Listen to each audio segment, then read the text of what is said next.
જય શ્રી કૃષ્ણ મિત્રો, ઉત્સવનો મહિમા ચેનલમાં આપનું સ્વાગત છે. મિત્રો, કર્ણ મોટો દાનવીર હતો, અર્જુન પણ દાનવીર હતો, પરંતુ આ બંનેમાંથી મોટો દાની કોને કહી શકાય તેના વિશે એક કથા છે. એકવાર અર્જુને શ્રી કૃષ્ણને પૂછ્યું કે હે કૃષ્ણ, દાન તો હું પણ ઘણું કરું છું, પણ બધા લોકો કર્ણને મોટો દાની કેમ કહે છે? આ પ્રશ્ન સાંભળી અને શ્રી કૃષ્ણ હસવા લાગ્યા. તેમણે બાજુમાં સ્થિત 2 પહાડીઓને સોનાની બનાવી નાખી અને ત્યારબાદ તેમણે અર્જુનને કહ્યું કે હે અર્જુન, આ બંને સોનાની પહાડીઓને તું ગામના લોકોમાં વહેંચી દે.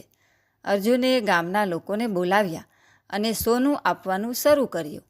અર્જુન પહાડીમાંથી સોનું તોડતો હતો અને ગામના લોકોને દેતો જતો હતો. એકધારું સોનું વહેંચવાથી અર્જુનમાં હવે અહંકાર આવી ચૂક્યો હતો અને ઘણો સમય થયો, તેથી અર્જુન થાકી પણ ગયો હતો. શ્રી કૃષ્ણને અર્જુને કહ્યું કે હવે મારાથી આ કામ વધારે નહીં થઈ શકે. ત્યારે ભગવાન શ્રી કૃષ્ણે કર્ણને બોલાવ્યો અને તેમણે કર્ણને કહ્યું કે આ 2 પહાડીઓનું સોનું આ ગામના લોકોમાં વહેંચી નાખ.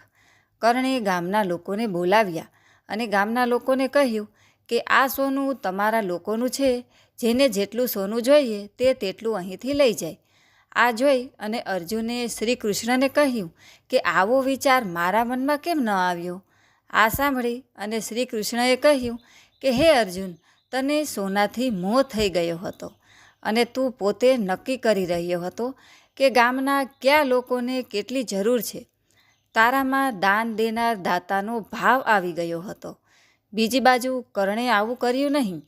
કર્ણ એવું ઈચ્છતો ન હતો કે કોઈ તેની સામે તેની પ્રશંસા કરે કે જય જયકાર કરે. દાન દેવાના બદલામાં આપણે ધન્યવાદની આશા રાખી એ પણ એક સોદો જ કહેવાય છે. કોઈ પણ આશા વગર દાન કરવું જોઈએ, કારણ કે દાન કરવું એ આપણું સત્કર્મ છે, નહીં કે આપણો અહંકાર. તો મિત્રો, આ કથા સાંભળી અને તમે સમજી ગયા હશો કે મોટો દાનવીર કોને કહી શકાય, અર્જુનને કે પછી કર્ણને. આ વિડીયો તમને પસંદ આવ્યો હોય તો વિડીયોને લાઇક તથા શેર જરૂરથી કરજો અને અમારી ચેનલને સબસ્ક્રાઈબ જરૂરથી કરજો, જેથી આવા ધાર્મિક બાબતને લગતા વિડીયો તમને મળતા રહે.